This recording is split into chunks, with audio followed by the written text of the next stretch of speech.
Hey, what's up? So, I'm going to dispense with the camera today because I just don't have time for all that jazz. Plus, I don't have to regulate my facial expressions. Not that I make an intense effort to do so, but there's always kind of an extra level of consideration to be taken there. Something freeing about just having a purely auditory. Oh, that's not beautiful audio for you right there. I think you catch my drift. I don't have to elaborate on that any further. Yes, my name is Alex Weir. I am a randomer online. I have a website called fractaljournal.com where in the past I've written lots of stories and things, and I hope to do so in the future, but I just can't seem to bring myself to do it, whether it's too much work or I just feel uninspired. So, this is going to be an uninspired podcast. It's not a podcast. Why do I call it a podcast? Podcast is associated with Apple. I'm making this on a Windows PC, which I shouldn't even be making on a Windows PC. I should stop being a hypocrite and switch over to Linux. But by gosh darn it, I just like Adobe, even though they're a weird and creepy robotic entity somewhere out in the middle of the desert. So yeah, I've been planning to do this thing on Hormesis. I really need to research more about it, but this cursory little glance at it is not necessarily going to be a bad thing. I may have actually made a video on this topic before, but this whole thing comes to my attention via Rogue Health and Fitness. And Rogue Health and Fitness is a website run by P.D. Mangan, who is an older gentleman that is really into studying longevity as a layman, and he talks to a lot of experts, and I think is pretty thorough for a layman. Speaking on layman opinions on health, I've heard this said recently by Jeremy of the Quartering on his show that in regards to medical advice, you should not listen to a TV doctor or to people on YouTube, but your own doctor. And my reaction to this is, yeah, you should listen to your own doctor, but your doctor's opinion is very likely influenced by external factors like TV doctors. So it's kind of a moot point almost. I think what it is authority fallacy is actually pretty pernicious, and we oftentimes treat scientists and doctors and other such figures as the new shamans of our society. All right. So, basically, coffee, whiskey, and cigars, longevity diet, and there is this World War II veteran, total badass. In a future video, I may put up a picture of him. If not now, I'm just kind of feeling lazy and don't even want to do that minimal amount of editing. But basically, it starts out saying, it's common for people who have lived a long time to divulge their longevity secrets. But in most cases, they nor anyone else really knows what the answers to their long lives are. In some cases, centenarians attribute their long life to their vices. Could there be a coffee, whiskey, and cigar longevity diet? Or as a wag put it, ya wag you. You're wagging the dog. The Bureau of Alcohol, Tobacco, and Firearms Longevity Edition. So yeah, 107-year-old U.S. veteran says he owes longevity to cigars, whiskey, and staying out of trouble. And I've smoked tobacco in the past, and I thoroughly enjoy it. And I've gotten a pipe for my birthday, which I asked for, and some cigars. And this is one of the articles that I used to kind of justify it. Now, is this wise? Because actually, in this article, P.D. Mangan says he does not recommend smoking cigars. But I've been thinking that this Hormesis thing has some merit. I don't know if it does as regards cigars, but let's look at what exactly Hormesis is according to... let's not use Wikipedia, even though Wikipedia is going to tell us pretty much the same thing. Let's go to Merriam-Webster. I thought I saw another source to NIH, but whatever. Here we go, Merriam-Webster.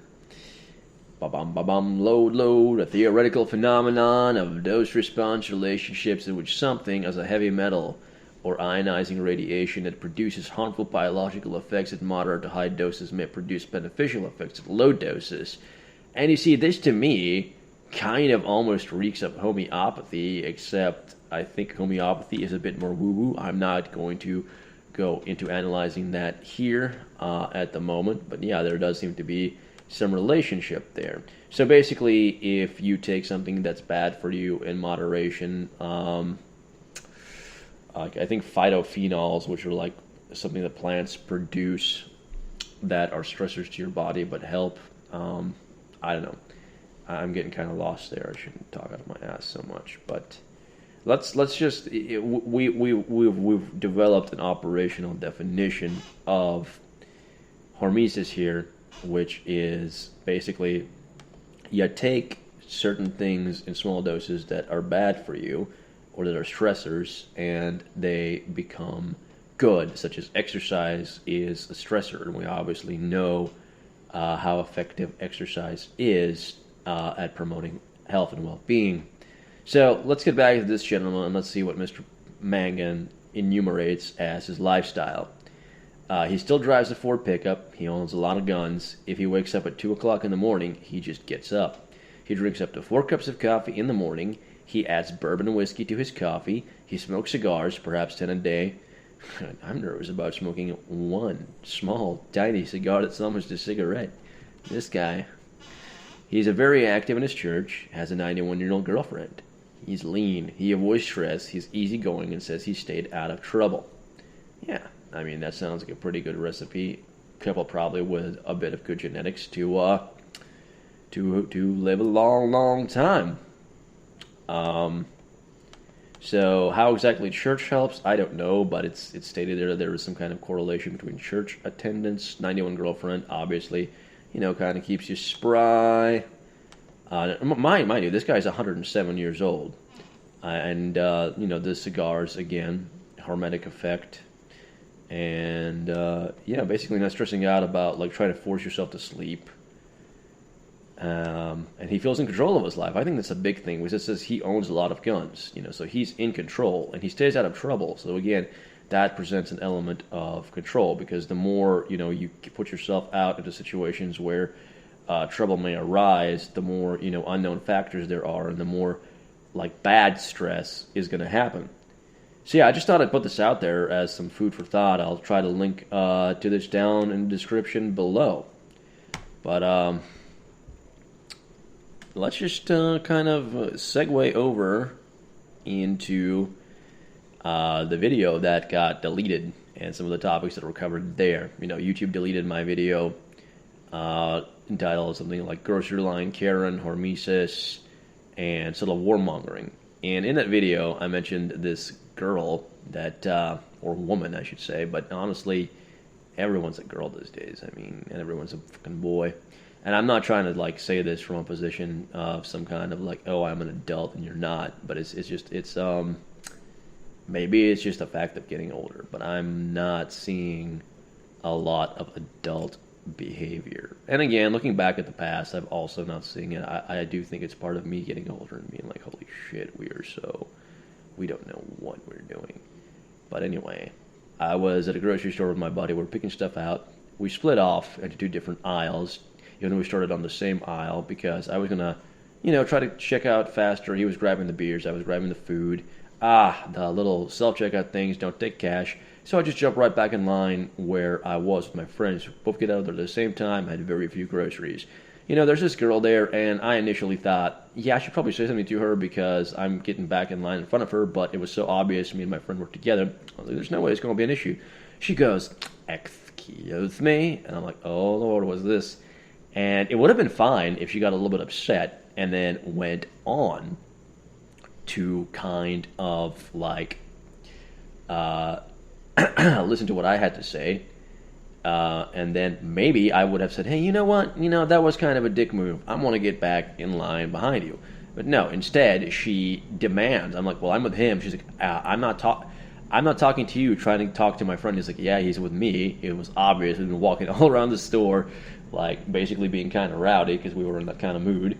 And she just takes this attitude of the prosecutorial attorney. And the funny thing is I basically ran into a stereotype. This chick had it all. He was slightly chubby. She had the pink hair.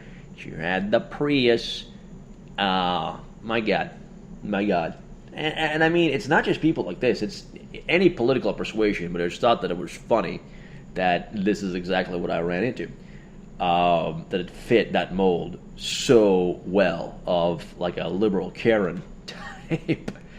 And I don't want to get like cubbyhole people's behavior into these political niches, but because it occurs everywhere. I mean, this kind of general level of cuntiness, and sometimes it'll explode like that. It's like just this kind of background vroom, vroom, hum of cuntiness, and then spark sometimes, and you're like, what the hell was that?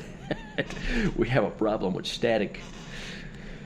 Dude, but yeah, I think it's just in general. This is why, because everybody thinks that they're so fucking clever, that they are this prosecuting attorney. They've been kind of raised up on this whole culture of watching shows like Dr. House with these witty characters that, are very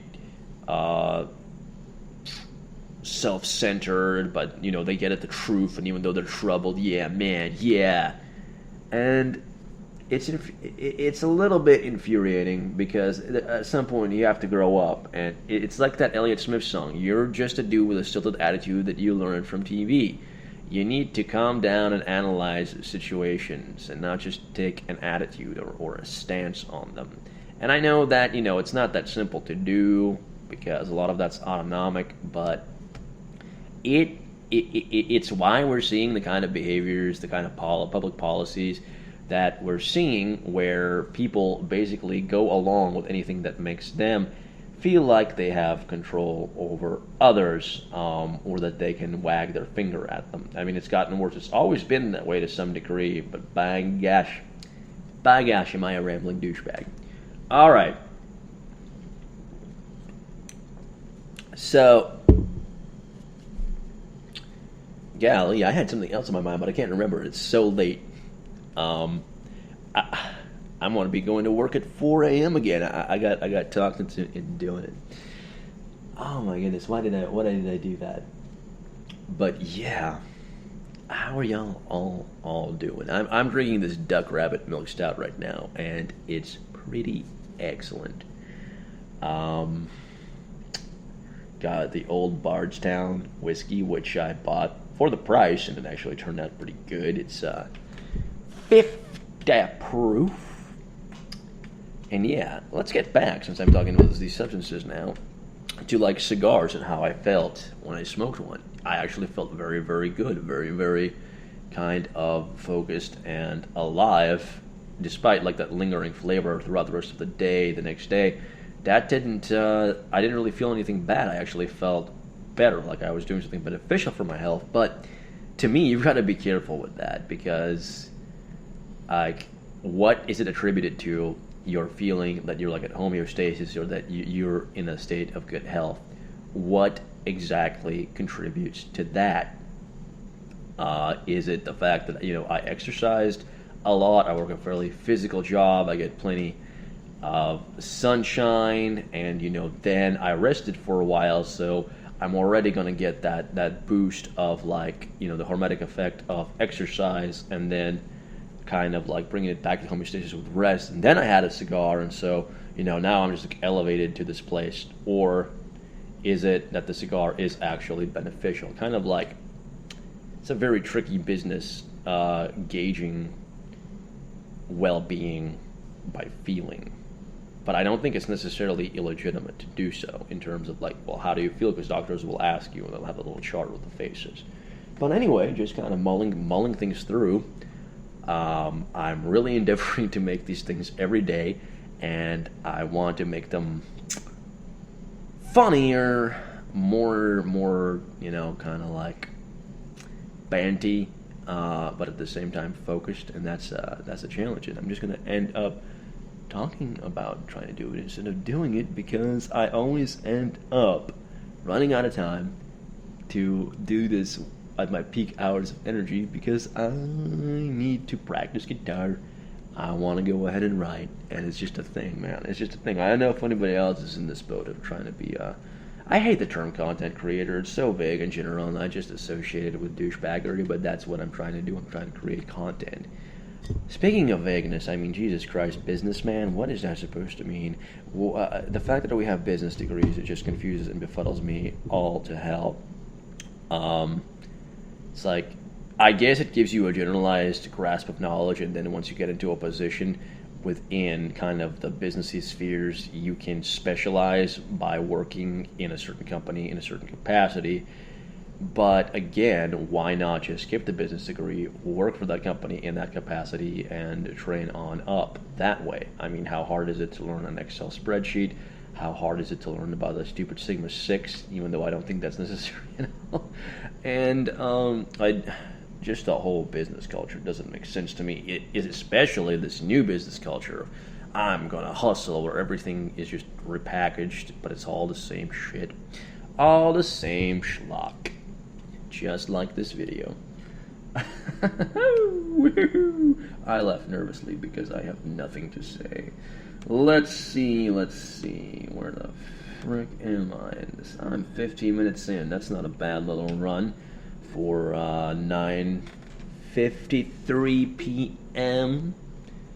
during my disturbed sleep schedule. You know, some writers stay up late so that it frees up their mind, and I think other creatives do that. But my schedule is so weird. It's not even that I'm staying up late that it's freeing my mind. It's that I am just kind of grabbing sleep wherever I can, and it's just not necessarily conducive to creativity always. All right. Well, on that note, before I bore you anymore, I am going to sign out. Thanks so much for listening, and I will see you soon.